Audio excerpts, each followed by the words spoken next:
Right, is that why is it that some people are creating wealth in this kind of economy while others cannot? Others struggle even to earn a living. And this we can just explain by saying that there are very basic principles of wealth that the wealthy have captured and they run with. While those that are unwealthy or those that are in poverty are still struggling because they have not captured these basic principles. So we can ask ourselves, why is it that some people build wealth even in this economic situation while others struggle? Perfect. Please, So can we have thank you all for coming. And now we will take her bio. So George, I call on you please to read her bio, and just after that, Mrs. Ijeoma Obi, you have the floor to speak for about an hour. George, please. Thank you, sir. Our guest today, Mrs. Ijeoma Obi, is academically trained as an animal scientist in both undergraduate and postgraduate levels. She's a woman of many parts. She's an ex-banker with over 12 years retail banking experience in the micro, small, and medium enterprise business management across 3 Nigerian commercial banks. She's a serial entrepreneur with personal startup experiences in over 28 businesses spanning across various sectors of our economy. She's currently the founder of Haniel Integrated Enterprises, an agri-business that handles edible oil merchandising. She's the CEO of Love and Grace Integrated Ventures, a fashion business that provides ready-to-wear female apparel production and also key distributor of synthetic hair products for Darling Nigeria and Lush Nigerian companies. She's currently the convener of Rachel Mbaibu Entrepreneurial Resources, a skill acquisition and business training center for youth. Madam Ijeoma Obi's guiding philosophy is that integrity, competence, and excellence are the best combinable keys to achieving life's goals. Her mission and deep-seated passion is to help young people achieve their business dreams, fulfill divine assigned goals, and maximize their God-given potentials in Nigeria, irrespective of their status in life. She's a prolific writer and a business enthusiast who loves to work with the youth and professionals as peak performance coach. Having started her personal business experience at an early age of 18, she's passionate about young people, learning offline and online skills and monetizing them through business skills and financial literacy. She's married to engineer Ifeanyi Obi and they are blessed with children. Thank you. Welcome, ma'am. thank you. Can you hear me? Yes, we can hear you. Go ahead, madam. Good evening, everybody, and happy Saturday to all of us. Okay, so today, let me not waste our time so we can go straight to what we have in for today. And like the topic said, we are talking about wealth creation in uncertain times. And just like the topic goes in, the question arises that why is it that some people are creating wealth in this kind of economy while others cannot? Others struggle even to earn a living. And this we can just explain by saying that there are very basic principles of wealth that the wealthy have captured and they run with. While those that are unwealthy or those that are in poverty are still struggling because they have not captured these basic principles. So we can ask ourselves, why is it that some people build wealth even in this economic situation while others struggle? Please, can we have the first slide, please?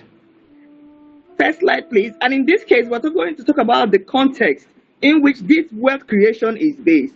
Number one, in these uncertain times, of course, everybody knows that in Nigeria, because this is our country, and I'm sure that most of us are Nigerians that have keyed in here, and irrespective of the country where you are keyed in, especially if you are in Africa, we know that we are actually in uncertain times.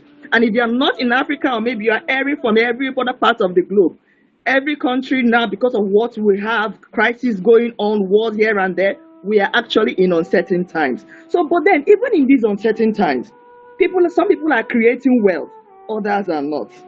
Take, for instance, we all know presently now that Dangote is the basic hub of a petroleum refinery, distributing petroleum across different countries in Africa.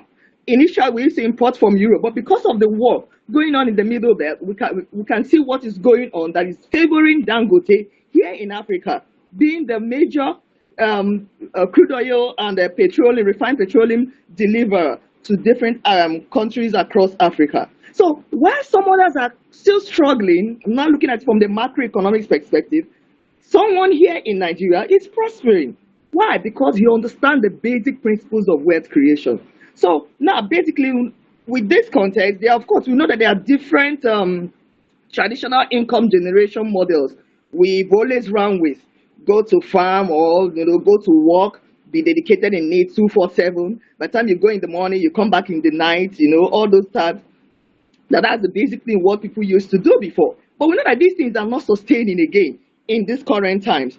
So what do we come with? That the basic principles of wealth creation are the things that models or principles people have developed over time, experienced over time, that has actually worked out for them, which is what we are here to share. And from my own personal experiences of being a 9 to 5 worker who dovetailed from that into the business environment, I'm also here to also leverage my own personal experiences in addition to the principles that I have read from books and I have experienced over the years that have actually worked out for those people that are wealthy and people like us that are also on the board coming out in the wealth journey that can benefit every one of us and even those that are yet to find their footing in this.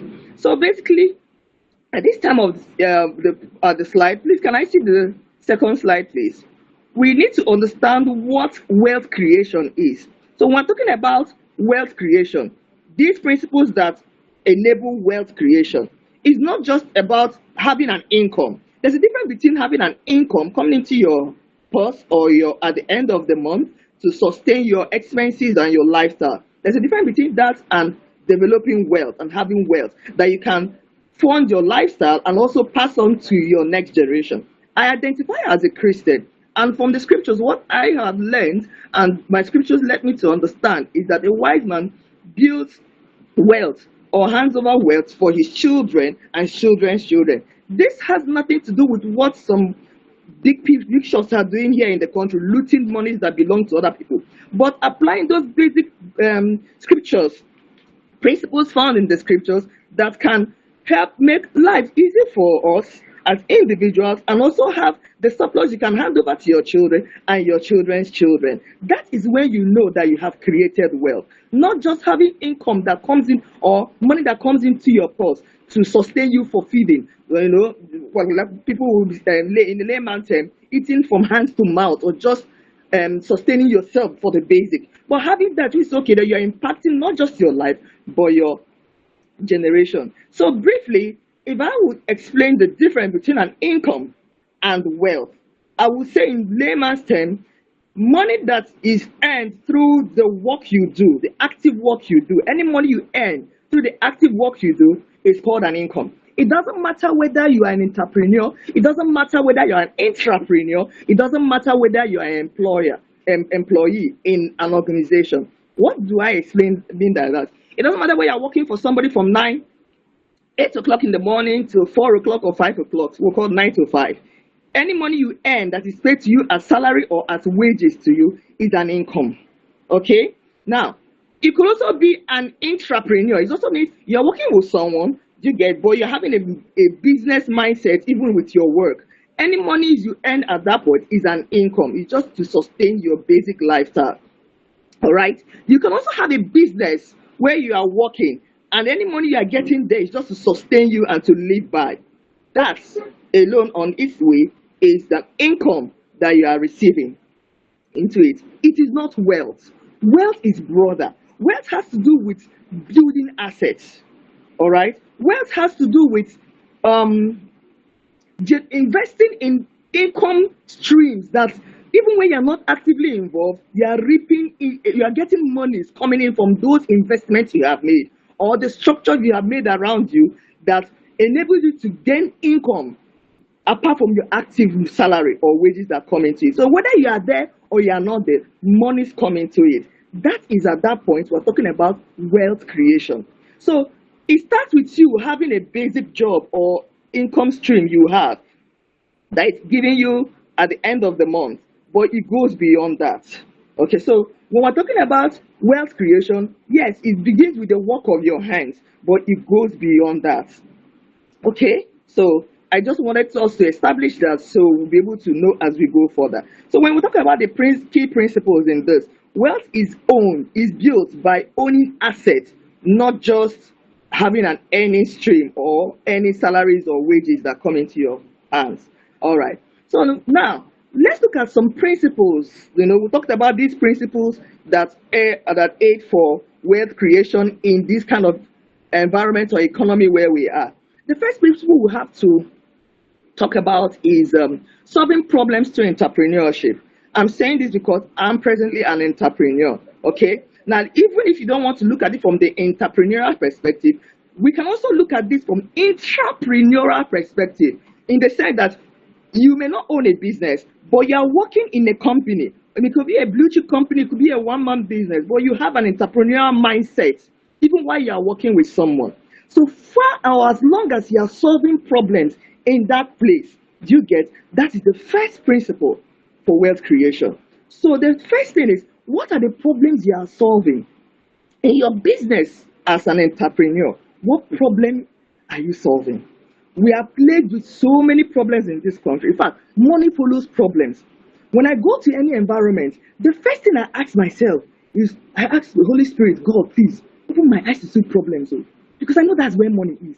Nobody will pay me anything for the comfort they're already enjoying. I mean, it's not their pain point. Nothing is pinching them. So why would they pay me money for what is not pinching them? People pay money to make their life easy. People will pay money to solve, to make sure that thing that is the pain in their life, that thing that is the problem in their life, that is where what they pay money for. So as long as you want to, in your business, identify people's problems, do you get? That is where the money is. So you can focus on a particular problem you are solving and solve it to the highest or the best ability you can. All right, that is where the problem is. When I visited UK to visit my husband in those days when he was a student, I noticed that one of the problems in the UK, the part where he was living, the Sunderland, was that I couldn't find very good palm oil to use to cook beans. In fact, the palm oil I was using then, they came in bottles. I wouldn't want to use the word adulterated, but it was just like messed up palm oil. It's so different from what I'm already used to here in Nigeria. And I was like, is there no place I can buy good palm oil around here? Instantly, my mind started buzzing. How can I bring palm oil into the UK? How can I bring palm oil into the UK? Then I was already a staff of UBA. I went on an annual visit, just annual normal leave activity. And I started looking around shop because I needed to cook beans. I didn't find. And I know they were blacks, not necessarily Nigerians. Some were from Ghana, some were from Liberia. And the few of them I asked them, where can I get this? They were like, this is what they have here. And I was like, okay, if I can bring in quality palm oil into the UK, why not? I'm solving a problem. And that was how the business of going into milling of palm oil started. And God being gracious to me, my mother-in-law is a palm oil merchant. So in respect to the fact that she didn't go to the highest of school education, but she was skilled. I call her professor of palm oil. She's skilled when it comes to that. So I didn't say because I'm working in a blue chip company, UBA, I would even humble myself to learn at her feet. I started learning the rudiments of palm oil milling. Why? I saw a problem in Sunderland that the blacks over there needed quality palm oil. In fact, it was there I also saw that for me to buy rice, they had sachet rice. Here it was Uncle Ben's rice, that were in packs. But what we call one derica of rice, small packs of rice, I think Big Bull now has it in small pouches. Back over 16 years ago, it was all over in UK, but I didn't find that in Nigeria. My mind was like, this would be a very good thing, if people can brand, one derica or 1 cups of rice in small sachets like this. But of course, I didn't have the capital for that. So I said, okay, let me even go into one problem at least. I know that it's a low-hanging fruit one for me, palm oil milling and moving it out for the country. That was what enabled me and helped me with that. But where did it start from? I saw a problem and I knew that people would pay for it because it was a problem that was plaguing them the way it plagued me. And that was why I went into it. So it doesn't matter, even in your company there, what are the challenges your business place is having? It could be stationaries, where they will get stationaries at affordable rates, and you can discuss, okay, let me find a vendor that will be distributing it to your business, to your company there. Discuss with the vendor. That is how wealth creation has started, solving a problem. So yes, you could be an employer with staff ID 001, yes, but then In the process, you have connected the company where you are working with another business or another person where they will bring in stationaries at a far lesser and cheaper price. And you have your margin on that. That is entrepreneurship. You are solving a problem already, even while you are working with someone. Okay? So I'm just trying to explain that even if you're a staff or you're an employee somewhere, do you get? You can have a way of adding value to your employer by having entrepreneurial mindset and making an income aside the salary we are being paid. So, buttressing that, solving problems through entrepreneurship, opportunities, in these uncertain times are very, very vast. Despite the economic challenges we have, economic challenges create new problems for us. Of course, in this period now, fuel crisis is high. Because of war going on, ships cannot come in, with loads of crude. Dangote is the only refinery now here in Nigeria that is milling fuel for us, that is refining fuel for us. Why are there no other refineries springing up? That's the question. So he alone shouldn't be the one. There's a challenge we have here now. So if another person can rise up right now, or people can rise up right now and start milling crude, what they call it, refining, sorry. I'm talking of milling because my brain is more into milling of palm oil. If people can rise up to start refining crude here in the country, you see that Dangote will not be the only one having the custody or the monopoly of fuel in this country. Do you get? So we're actually in an economic crisis because he's the only one. And this is opportunity for many others to spring up. Question is, those that have licenses here and there, what are they doing? You that is in your office there or your environment and you see problems all around you, what are you doing to solve those problems? That's the question I'm leaving for you to think through and to ponder. So you can get you thinking that the money you are looking for may even be around you, on your street, in your neighborhood, in the next town. It's just for us to open our eyes to see the crisis, economic crisis in those areas. And we see that wealth will start coming in from there. All right? So now, it begins with us having the entrepreneurial mindset. What problems are people facing? Plenty. When it comes to power, we have problems there. It's a good thing that the discos, the power grid of the country have redistributed electricity. So you can actually buy a license to distribute power, across the neighborhood, or you can sell, across. But apart from the grid, there are different alternative ways people generate power sources. We have solar coming up here and there, but then to install solar in the house is expensive. Question is, why are people not going to China to make it cheaper or smaller for us? That's an opportunity there.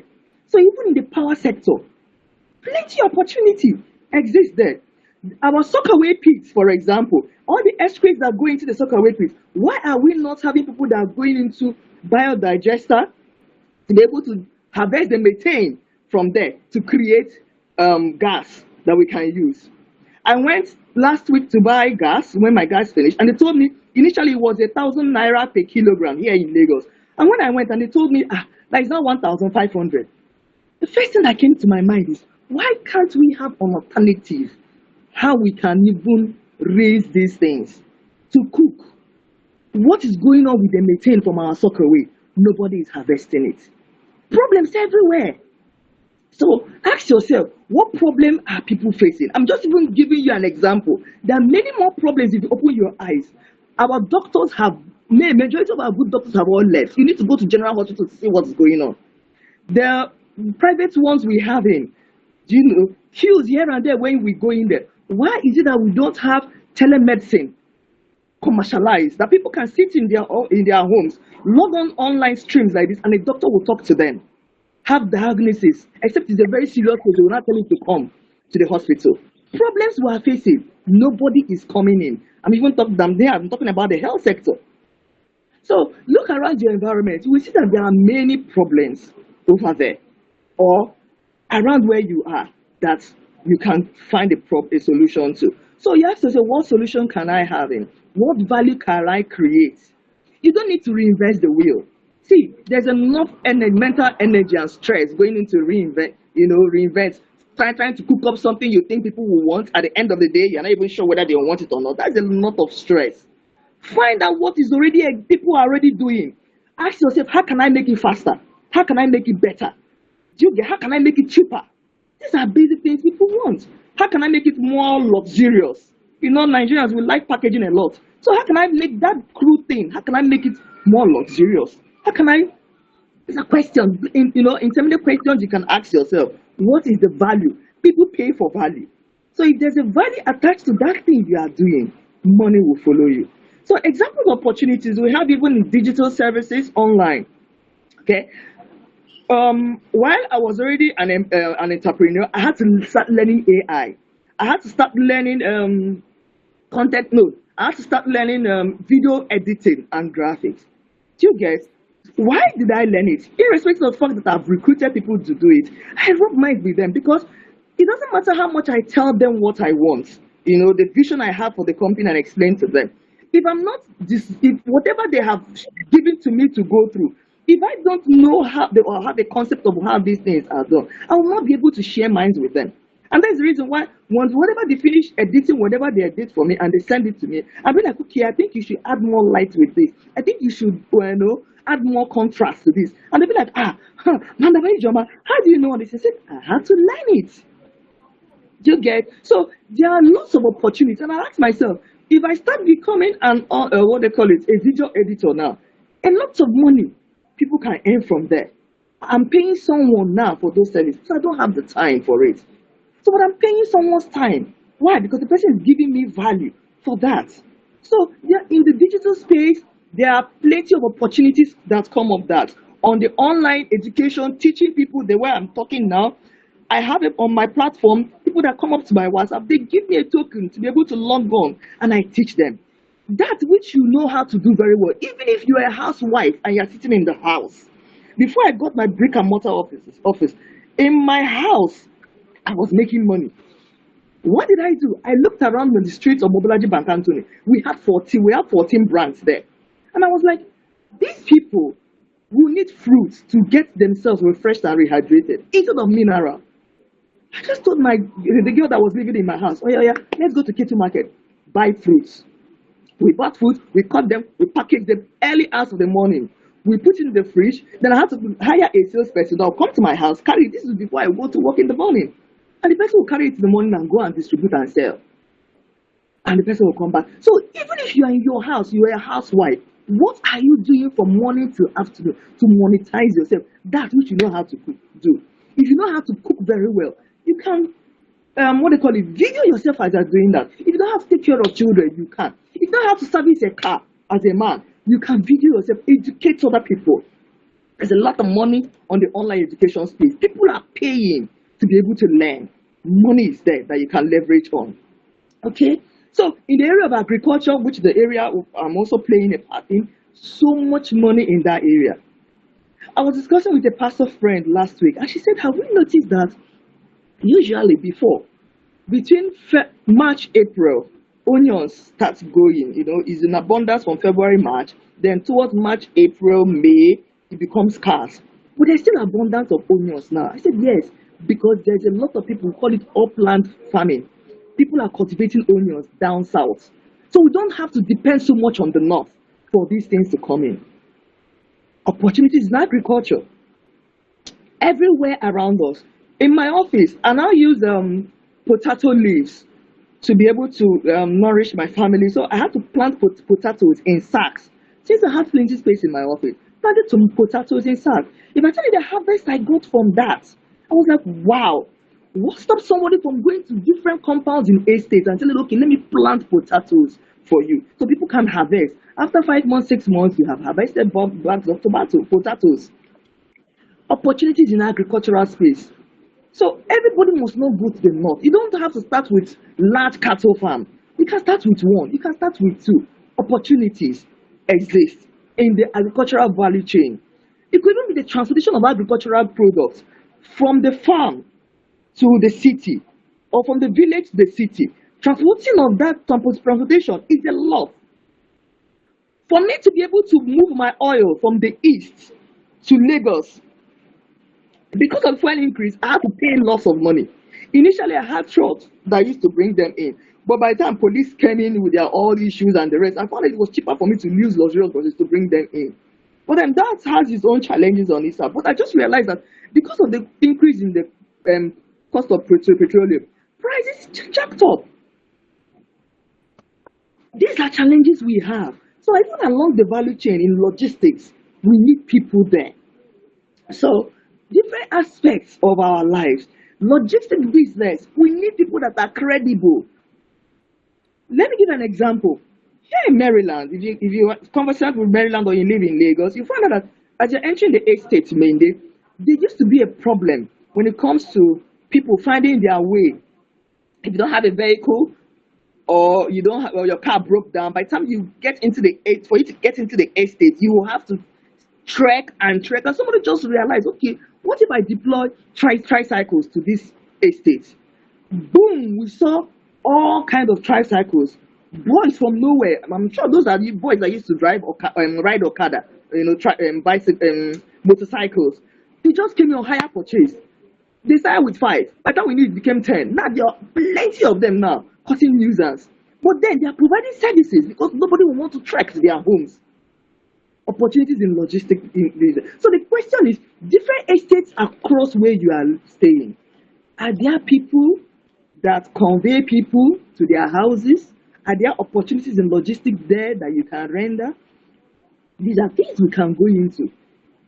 Plenty of opportunities. I'm just trying to open our eyes more to delivery services, delivery businesses. The good thing is now that with the boom of online, people can just sit down and lots of making orders, and you saw that you don't need to even leave your house to get things done. You can pay for somebody online or a service online and then run person online and tell the person what you want. The person goes to the market, buys it for you. A delivery service person through dispatch brings it to your house. Okay?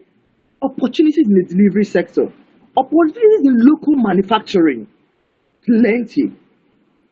Before, when I learned sewing, we learned with bespoke, measuring people and making clothes for them. And somehow, I just started having literature, having people crowding me and crowding my tailors. You know, they tell, okay, madam, we are not yet finished. Come tomorrow, your clothes. The disappointments that come with, making bespoke. And that was how I launched my ready to wear. We just create designs 4 times in a year, spread it around when our launch period, make beautiful designs, send it to different markets in here in Lagos, ready to wear started. And that was even long before we started saying, okay, let's move online and see whether we can expand our market reach online. Ready to wear. Sharp, sharp, quick, collecting money, because I noticed that sometimes people will just wake up in the morning, they don't have what to do, they look through their closet, there's a party for them, and because they've been working from 9 to 5, they didn't have time to even eat, but they need good clothes to be able to wear. Where did they go to? They run, start searching the internet to find beautiful clothes that they can wear. Who are those offering these services? Those that are into ready to wear service. So you see, even in the garment industry, local manufacturing, a lot of opportunities exist here. So where do you want to function? That's the question I ask. Question you need to ponder. Find out yourself. See, you don't need to love it too. The question is there money in it? Love the money that comes in. That money is paying your bills. Be in love with the money is generating you. That is what matters. You will grow to love it later. Okay? So even if it has to do with charcoal, even if it means providing toilets for people when there is what they call it, ceremonies or events, mobile toilets, do you get? As small as, so somebody said here, Otumba Gaddafi, that shit money is correct money and the correct business. For a long time, he was the one providing mobile toilets in Lagos, wherever there are events, and he built an empire with that, providing toilets to where people will go and put it. That's all he does.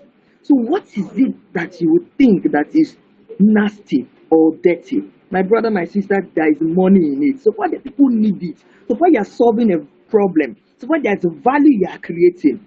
People will pay you a lot for it. So please think towards that.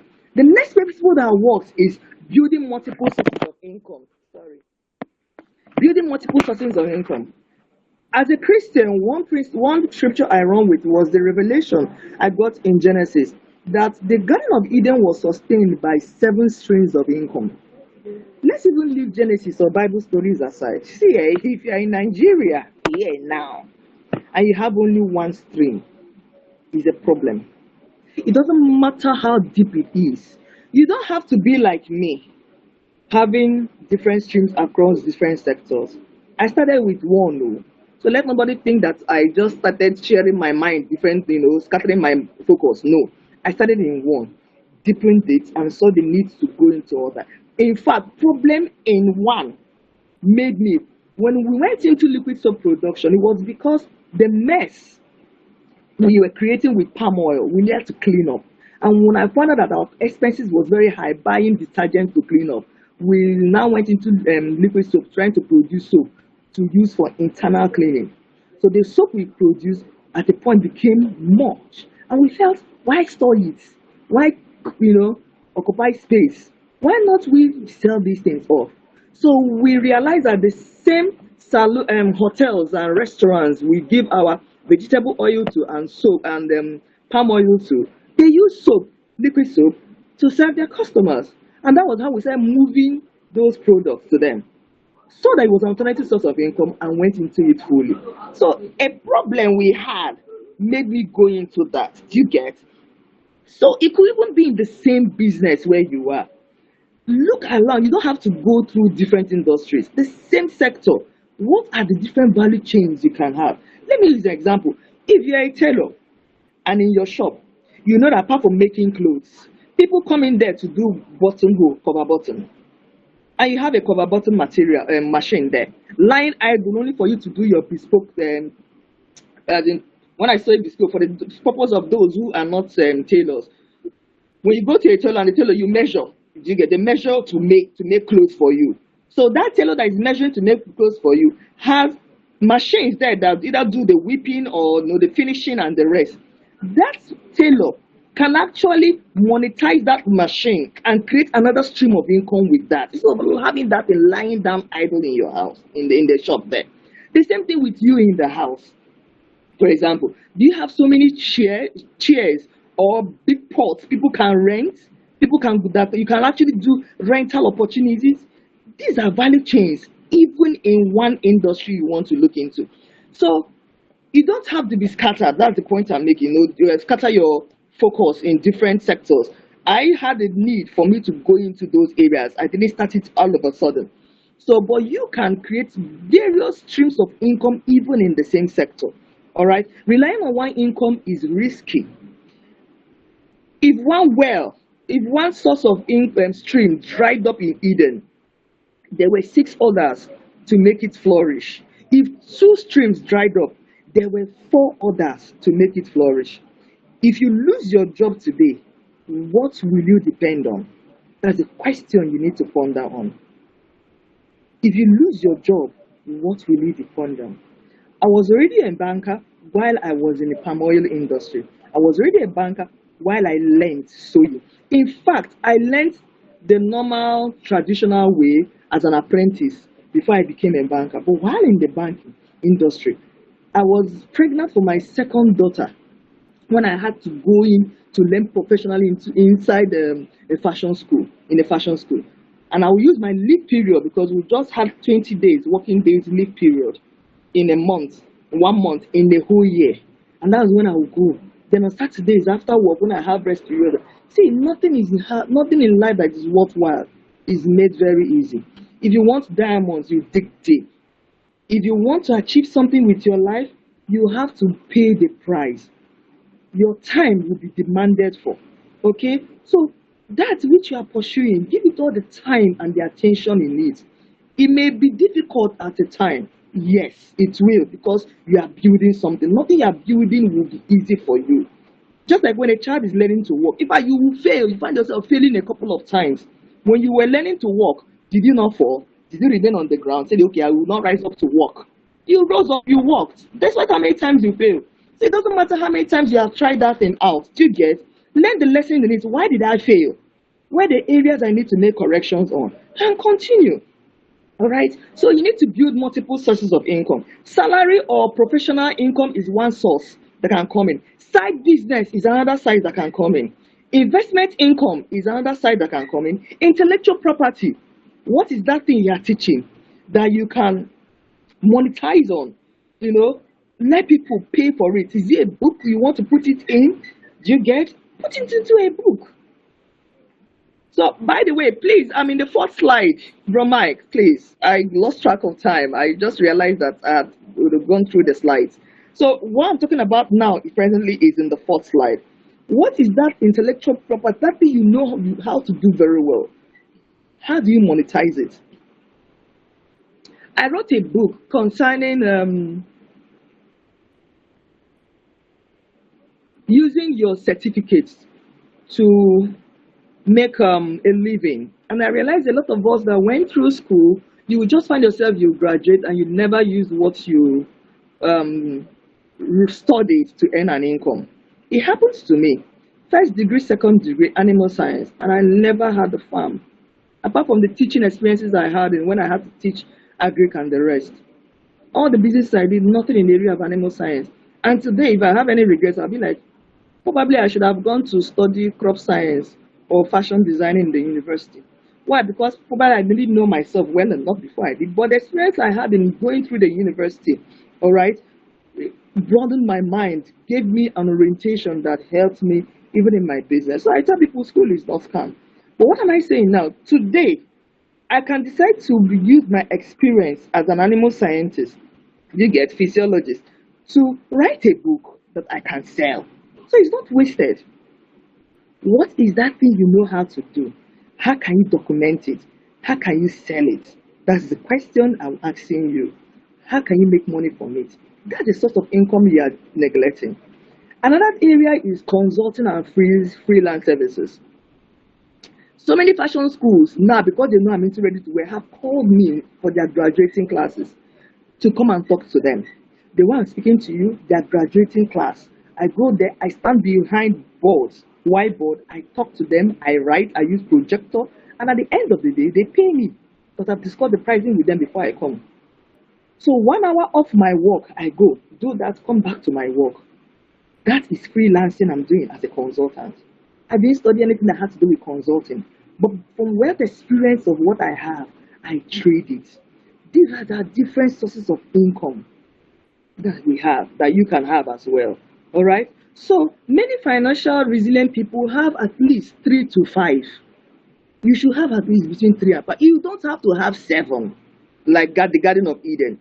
But please, don't stop at 2. 2 is risky. In Hamatan, what I mean in Hamatan is economic crisis. Chokes one stream and it dries up. Can the second one sustain your lifestyle? Can it pay your bills? So you ask yourself, how can I deepen that stream? You may not need to create different wells like Jacob did in the scriptures. He had so many wells. Some will dry up, so he will dig others. You don't have to dig so many wells. That well you have, that's one. How can you create different channels in it? That's the question you need to see that. I can guarantee you that some of us here now, as you are watching me, you may be sitting, look at your house. Take a stock of what you have. What in all these things you have in your house can you monetize? Can you form a stream of income? So and so, come and lend so and so chairs. Come and lend spoons for this. Come and lend, whatever it is they want to lend. Is that not what rental business is about? It doesn't have to be properties. When I mean property, you also have to real estate. But little materials you have in your house, you can start a rental property business with it. Instead of having clutter. If some of us come to our houses, you see plenty of things for the past 3 months we have not used that we can actually use for rental property. That's a stream of income we are neglecting. So please, can we go to slide 5, Brother Mike, if you are there with me? I'm not talking about the third principle. Remember the second principle I talked about was building different multiples of income. Okay? Now, the third principle I want to talk about is developing strong investment habits. My father is a teacher. My mother is a teacher, as in the academics. I don't have Dangote as an uncle. I didn't marry a Dangote. But question somebody asked me is, where did I get the money to start my business? Savings from my salary. While my mates were buying suits, correct suits, I was saving my money for suits.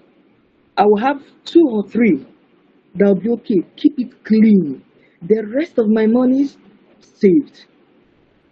Why did I go into that? I realized that when you go to a bank for banks to borrow you money, also to lend you money, you get, banks will divide your salary into three portions. Okay, they will take one third of your salary as your repayment of the loan they are giving you. Then you allow you to live on two thirds.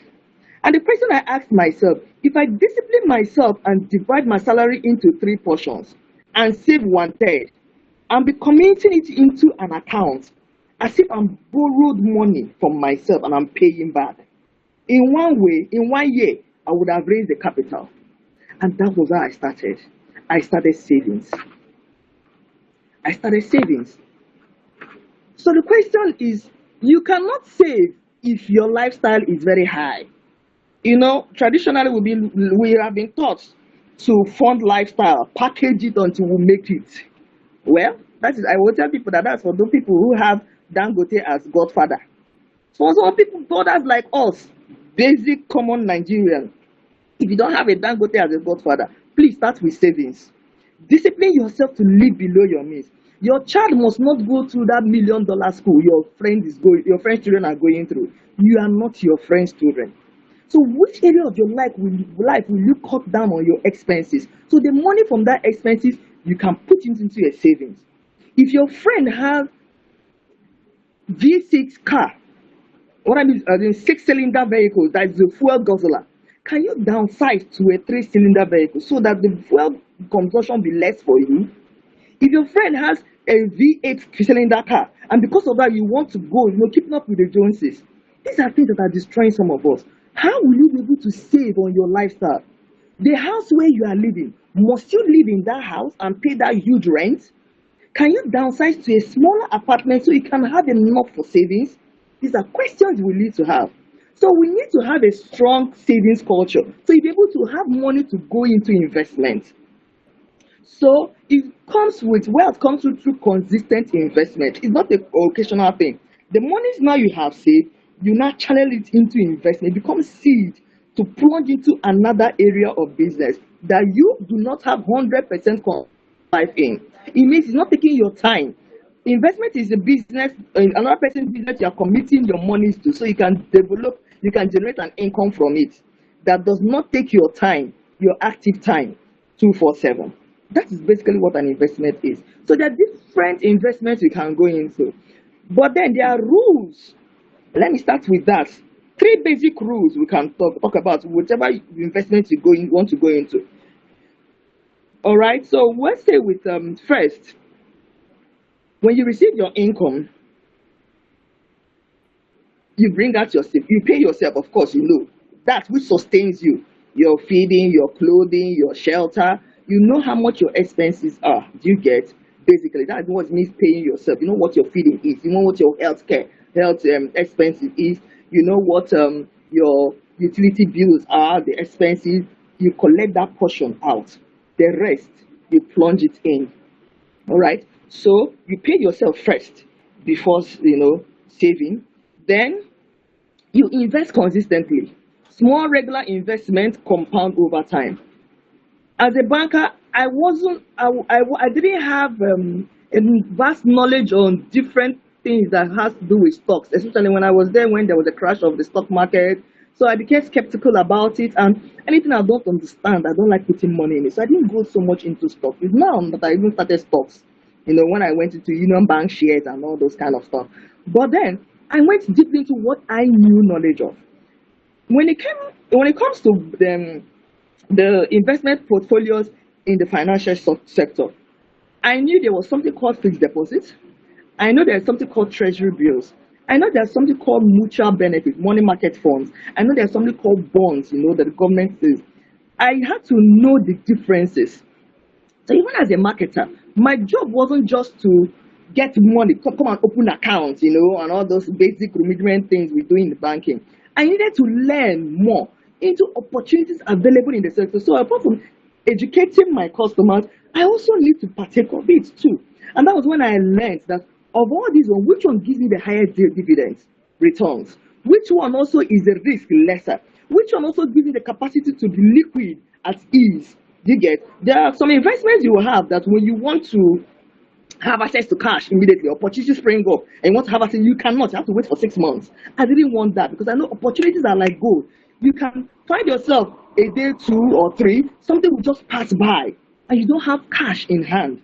You go and ask people for money, and that's when you find out that people have their own problems, and they can only their problems to sort their own problem out. That is when you remember that you have cash somewhere, an investment somewhere you have gotten. But is that investment liquid enough? I invested in landed property.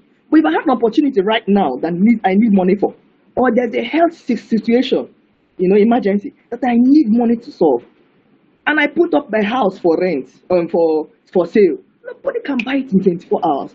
Nobody can even buy it if I'm lucky in 1 week. So I'm not flexible. The investment I have is not flexible. So these are different areas you need to consider when you're placing your investment. Have investment in assets that are fixed.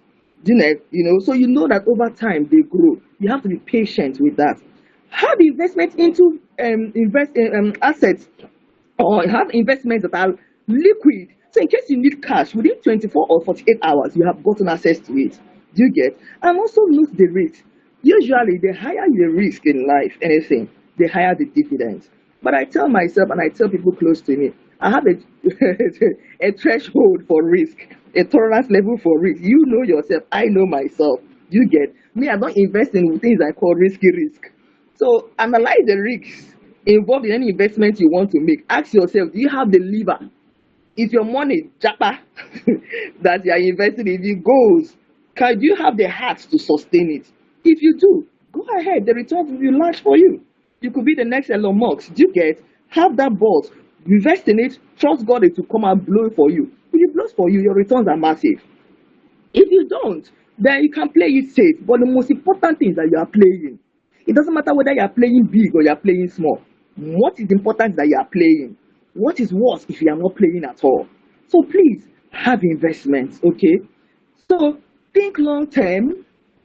In thinking long term, you can go into property, you can go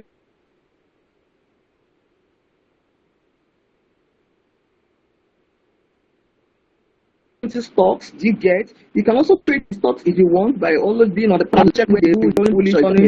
I don't understand crypto. I've never understood crypto, and anything I don't understand, I don't put my money in it. So that's how I play safe. Do you get? So you know what your risk threshold is. If you want to go into that and you understand it very well, please by all means do. But don't keep money stacked up somewhere. Do you get? It's like this scripture where Jesus met deaf talents to people.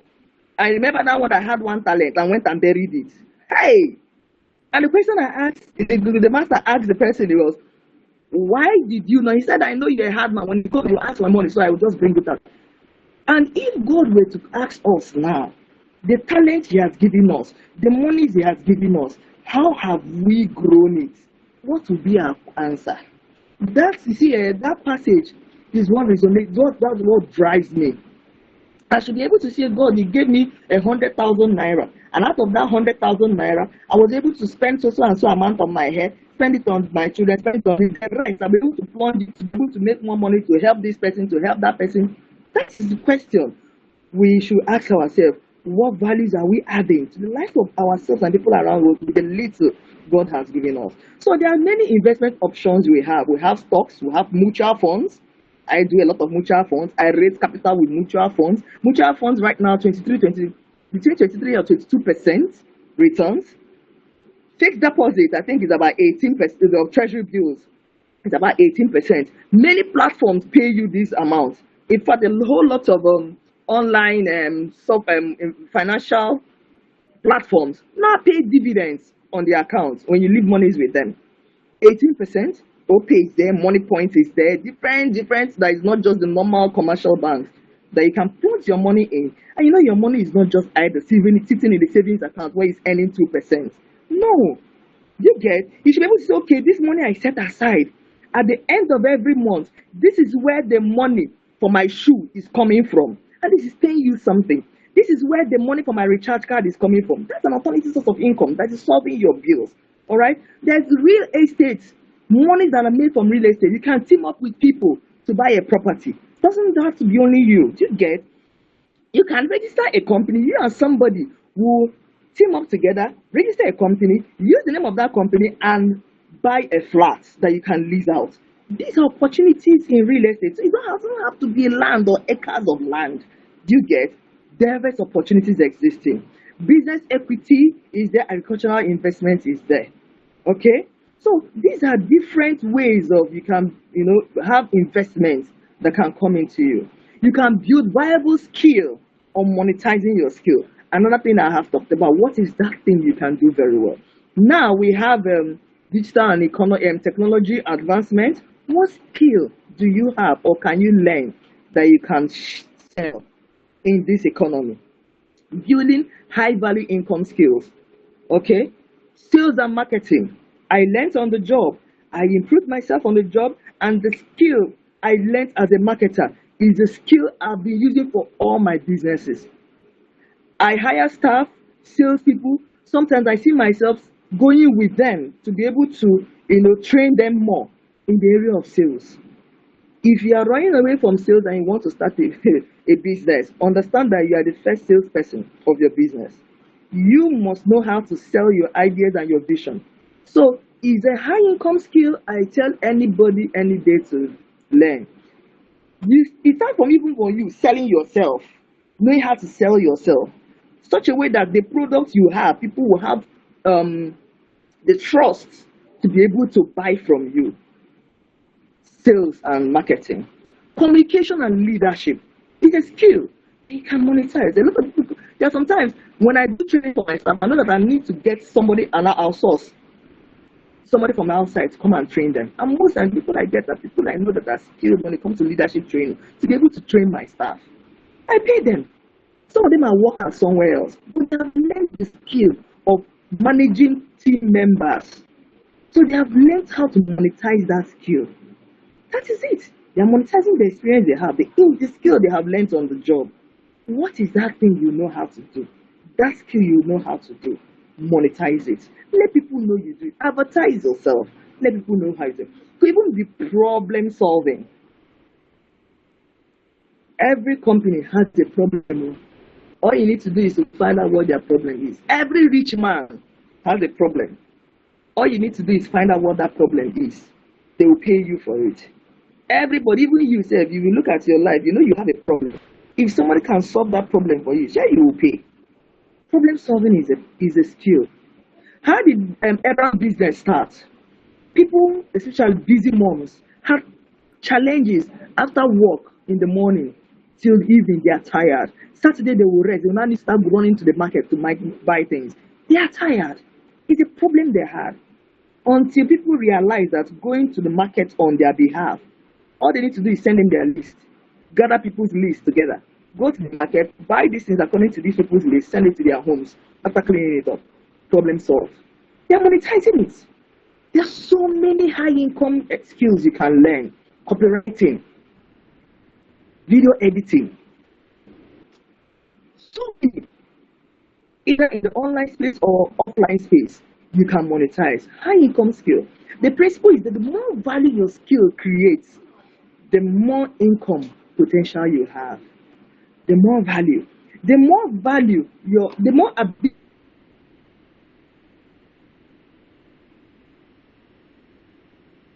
of your skill to solve people's problems that is paining them, the deeper the pain they have, the problem you solve, the faster it is, the longer lasting it is, the more money you are making. That's just the simple rule.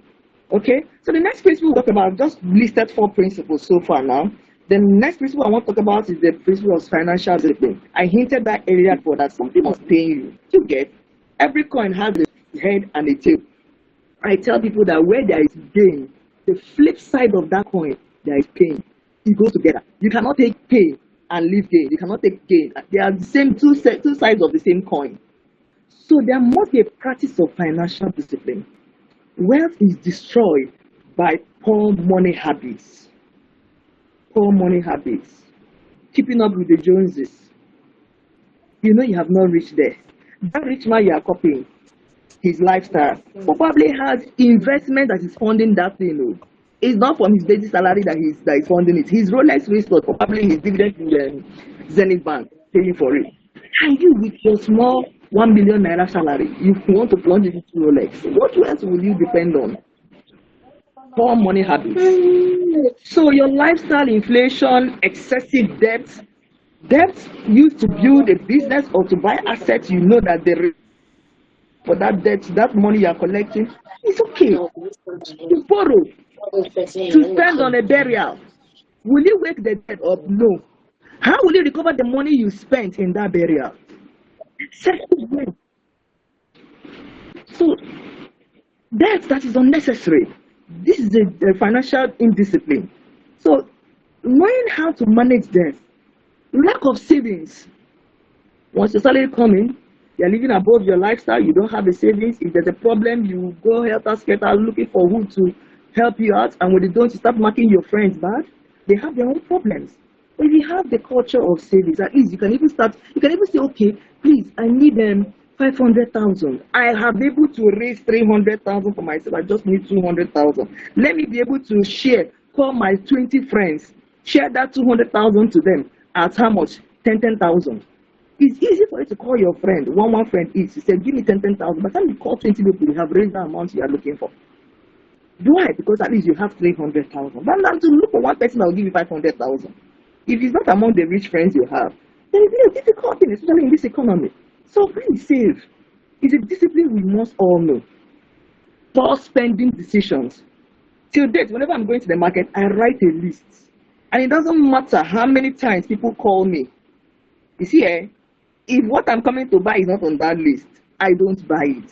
It's not a priority scale for me. What are the things you have put in place to guide you to make your spendings? Or do you spend on impulse?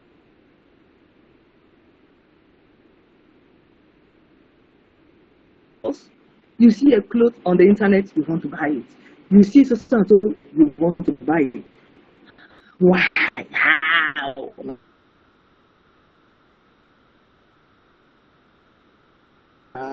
How will you make wealth if you are eating your seed and your harvest together? So we must develop these, habits that help the wealth, those that created wealth. Don't generate it by eating all with 10 fingers. You don't eat with fingers. Okay? Then there are healthy financial habits. These are what about budgeting. Does it need postpone?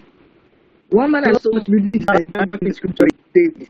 I told you I identify as a Christian, so forgive me if I make references to a lot of people or principles that are available for me in the scripture because I'm a Christian. David had a point where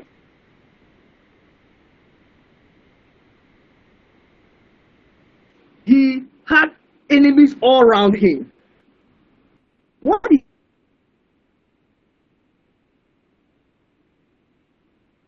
he do? He just approval of them. Which one can I handle right now? Which one is too big for me?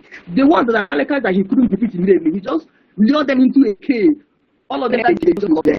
He knew and they all comments out.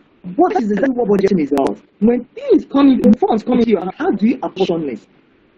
Do you spend it on things that are priority, immediate, that if you don't face it or give attention to it, it will be destroyed, things will go south? These are things you spend your time or your funds for. So this is what budgeting helps you. What are the things you can postpone? Who should you give money now to solve the life? Who should you ignore? Because whether you are there or not, a person will still survive. This is what budgeting helps you to clarify.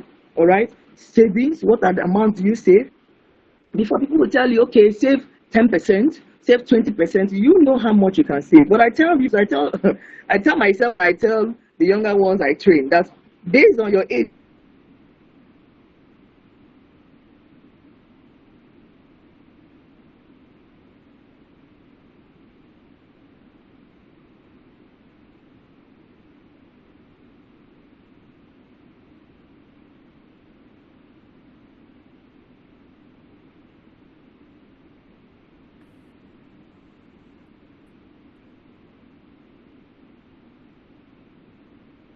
I am not sure we can hear Amount you any should save. longer. So it's subjective. Okay. All right, for you. So delayed gratification. What are the things you can delay? Must you have that thing you want to buy? Can you make do with what you have? These are principles that we can talk about. Of course, we know that you cannot build wealth alone. You need strategic relationship. We call it network. And this is the next 6 principle I'm talking about. Who are your mentors? Who are the industry leaders you liaise with? Do you get? It doesn't matter whether you give your services for them free. Access is the best thing you can have in life, more than money. If someone gives you access to their life, that you can call them on the phone and they will pick up. It's more than money. Oh. Who are the industry leaders you can get into their circle to have access with, learn at their feet, strategic relationship you have. That network is very strong. What are the business partners you can, have in life? The two of you can put it together and say, okay, this area of life is good. This is where the income is. This is where the money is. Based on Nigerian budget, the president released so and so. This sector is having so and so percentage of our budget. So money is going to that area. Let's play in this industry. Who can you call that you can partner with in that area? Who are the investors? If you want to go in there, you can call. Who are the social network you have built? People that trust you to give you money because they trust you. That you can say, okay, I give this person money. This person will not tell me story. And to build this dream this person has, I'm investing my so and so amount in it. Who are the investors you have in your life? These things are built on trust. If people have given you money before and you told them stories without explanation and you didn't care, you'd be like, federal government borrows, so you borrow and you don't bother to pay back. Tomorrow you may have genuine need for investors and you call them, they will tell you stories. So building trust and integrity is key. So one thing I'll ask all of us here in an action plan is, 1, identify one problem we can solve and gain an income with. The next assignment I want to give all of us, start a consistent investment habit. What do you want to invest in?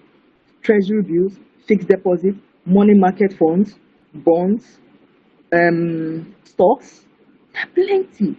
And it starts from these ones. The income that's coming those ones, you can now use that income, reinvest into something else. Maybe buy a property you can use as Uber, logistics, or buy a machine you can use for delivery. That generates another income. Different in that one now.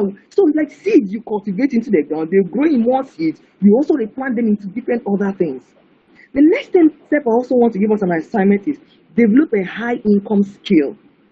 Between the next 12 months, what can you learn? Between the next 12 months, that skill you have, how can you monetize it? To conclude, the core message I have now is that in economic times like this, see a problem. Any nation you have, you know that you see that has a problem. That is where opportunity lies. Any nation, any country you see that has a problem, in times when there are problems, that is where opportunities lies.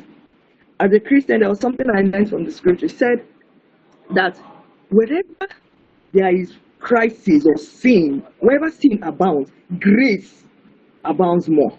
So whenever you see a problem, the ability to solve that problem is also in that country. So in this country of ours, where you have so many problems, if you are looking for a Messiah from outside the country that will come and solve it, people, Chinese are everywhere here. I see them inside the arena market.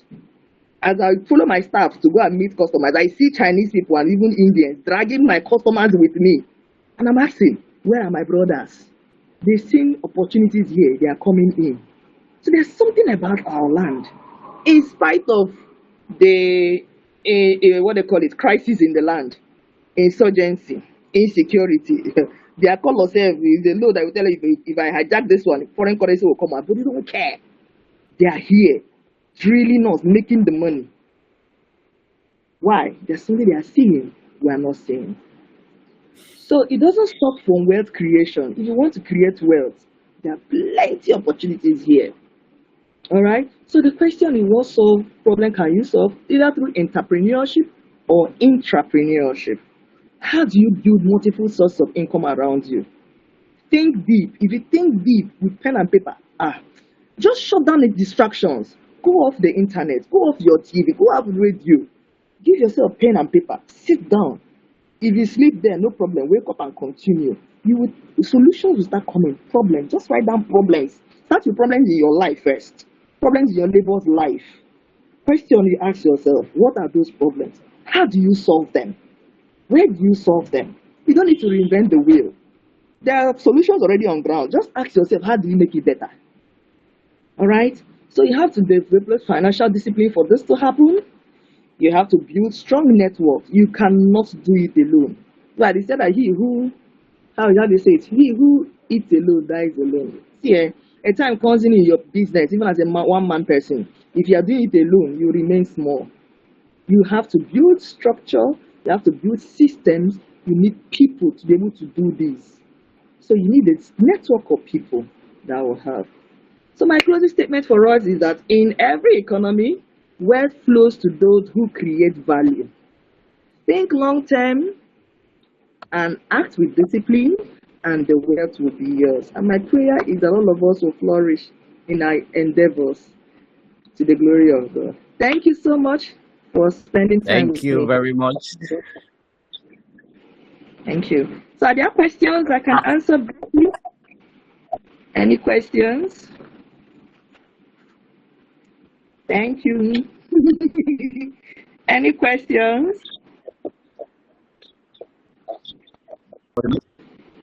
Thank you all. Okay, we'll go to the chat box now. Let's see if there's any question in the chat box. We also see it seems some people have raised their hands up, so I think we're going to also start with that. So thank you. Do we have any hands up? Please, you can raise your digital hands up. If you have your hands up, please raise them up. Okay, Celepri Orubibi. Yeah, you can unmute your mic and ask your question, please. Go ahead. Yeah, go ahead. Yes. Thank you very much. Okay, thank you very much to the speaker for the presentation. Very enlightening.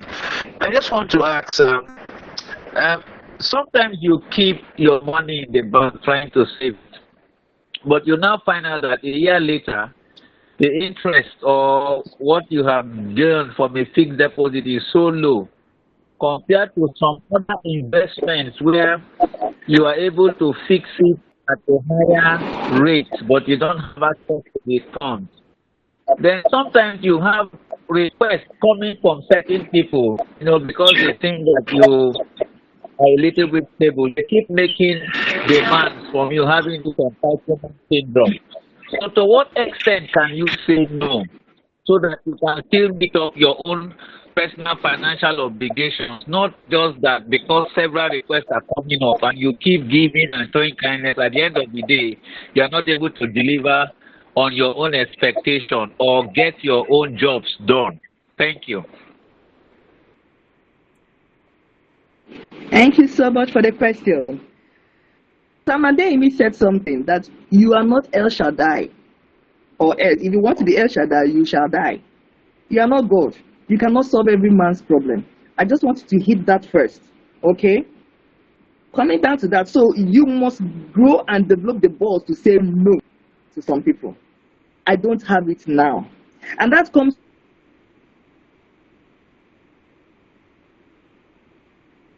to lifestyle. Remember, I was saying, if people see you that you are, living life,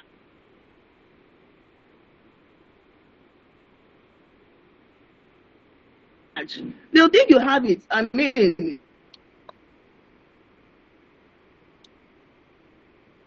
either you are related to a politician or you are looting from the government. A politician taking from our natural resources. You are taking the national cake, so they will come to you to collect from you. But if you are living your normal life, they will know you have problems. They will not they will not ask you. So next, I want to clarify that. Secondly, there are different investment opportunities. It doesn't have to be with savings in the bank as fixed deposits. If you want to keep your money in a savings account, you are sure to get 2%. And that 2% is per annum. So it means 2% of 100,000, whatever is given to you, divided by 12 is the amount they will pay you the first month. Whatever that interest is, by the time you add to that 2%, by the second month, that total amount by times 2% over 12 again. So that's how much you're getting there in normal savings account. So when I say save, I didn't say you should save your money and put it in a savings account.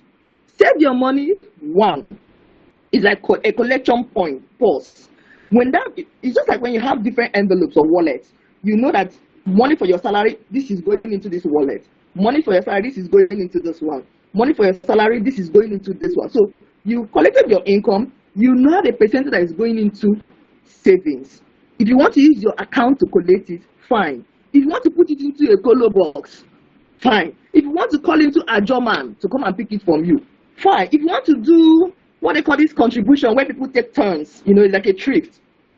All of you gather together, save money, one person collects everything. If you trust them enough that they will not jump out with the money you have collected, you get. That's why I said, analyze the risk you want to go of the savings called investment you want to go into.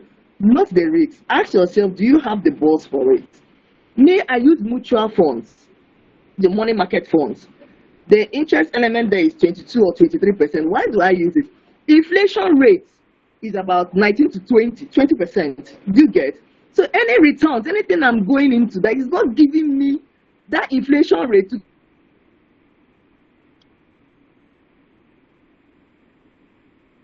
keep my money the same value.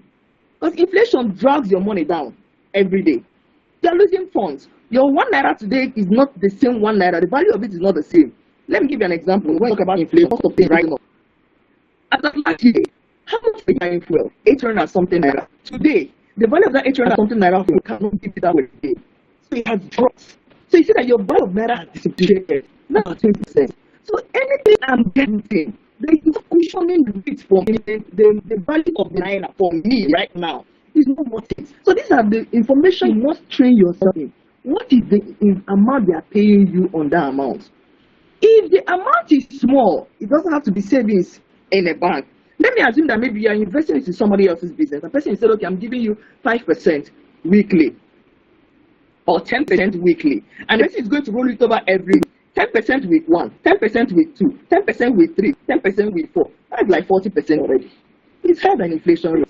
So understand the terms of what you're going into. There are savings portfolios that you went, they will not pay you at the end of the month. They will first of all wait after 3 months. They will not pump in the money for you. The dividends. Your capital is still there with them. The dividends you can return, you can withdraw or reinvest. You choose what you want it to be. So there are many options, in the internet space, in the Google. Read, understand, find out the professionals in that area so you know what you are going into. I want to say that okay, if you are risk averse or you don't have a high appetite for risk, you can start with the ones that are safe. You don't make so much from it, but at least your money is safe for you. You get? They will not tell you stories. Right. If the interest comes in, fine for you. If it doesn't come in, it's still there for you. If you have an emergency or maybe we now have a business, you're looking for money or an opportunity comes in, you need to use the money for. You can always put it out and plug into that, but your money worth is still the same. It has not depreciated. That's the point that is important for us to take home. Thank you very much. Thank you. Thank you so much. We have some questions in the chat box already. This is from Rosemary. She says, how do I go into FGN bond? I would like to understand the process or possibly link me with someone. Thank you. There are other questions, please. Please. Okay. Okay. Federal government bond. If there is like when you are lending money to federal government to be able to solve a problem, you get or invest in whatever, and the returns they have, they will now pay you for the monies you gave them. So there are times it comes up and your payments you don't receive every month. These are the little things I know about bond. I'm not a bond expert, but what I can tell you is this. There are market investment arms, capital houses that are into this. They're into money market funds, they're into equities, they're into bonds. You can walk into their offices.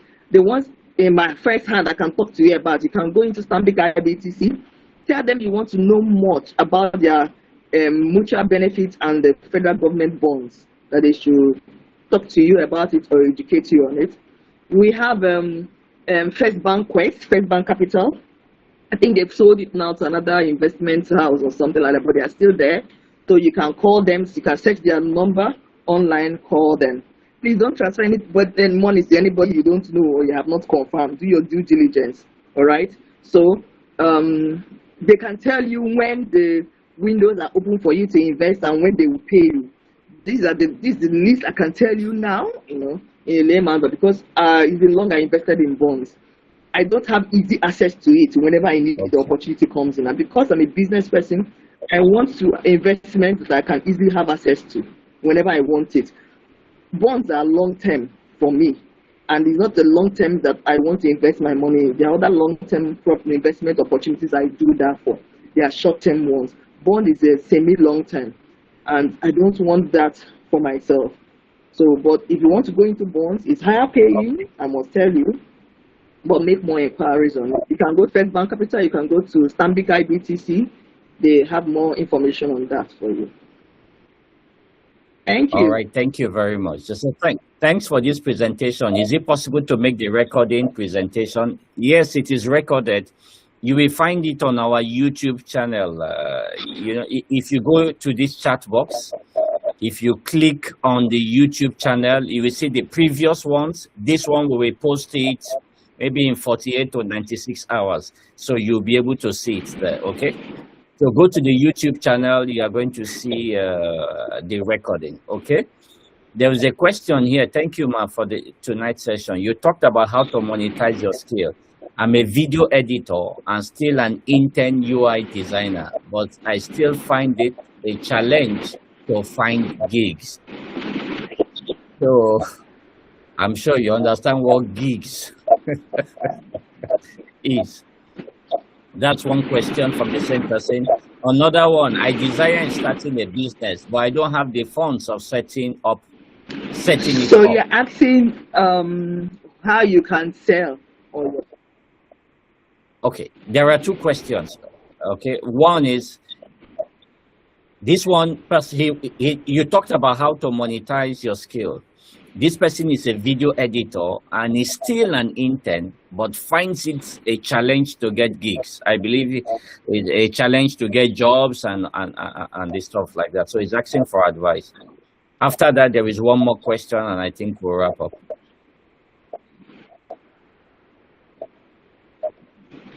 Okay, let me give you an. There is a second question. Don't worry. Okay, I can help in the first one. I can help in the first question. With how I learned how to bake. When I went.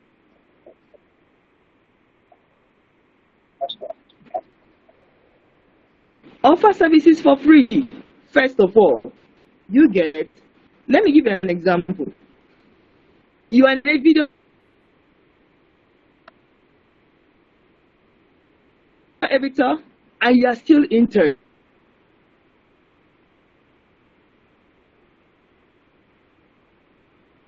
So it's not like you have become a professional in it. You learn on the job. If you meet a business person and sell your solution to this person, can I video your business, send it to you online on Google, what they call it, show my business, different aspects, what they call it, platforms that the person has.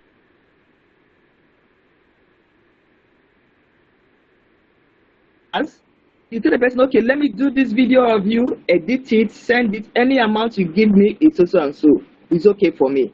If you mention your pricing to them and they think it's too high, be willing to come down because you have not built a track record, you have not built a portfolio. People pay you based on the experiences you have had, your track record you have had. Who have you done your work for? Who referred you? You get most people pay you for your track record, for your vast experiences you have had. If you don't have this because you're still an intern, why not build that portfolio first? It doesn't matter whether you do it for free or for peanuts. You are building like a foundation, blocks for yourself. Now, when you have mastered these blocks, that is now why you can walk up to a bigger business and say, sir, please, can I be your video editor for your business? Do this so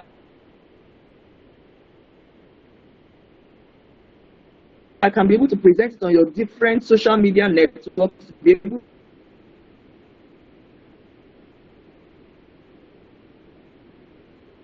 to sell sell your products and make more money for your business. I have done this for so and so larger enterprises. I have done this for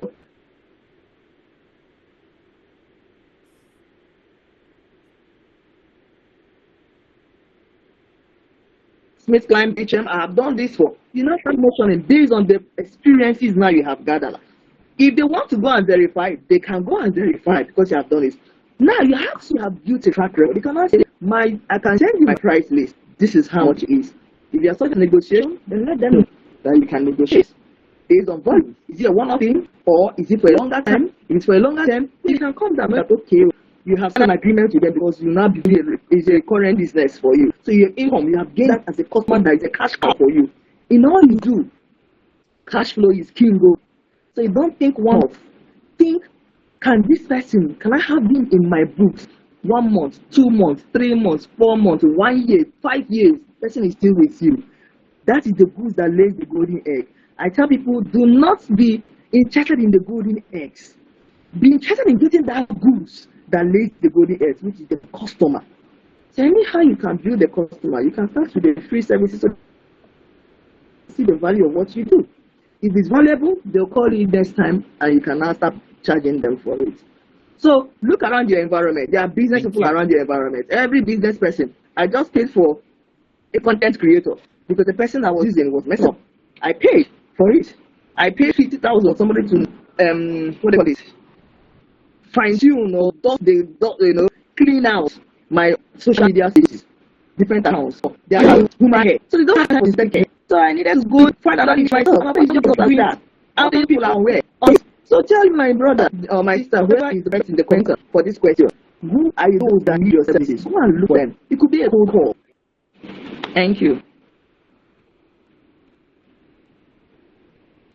Is that all? Are there more questions?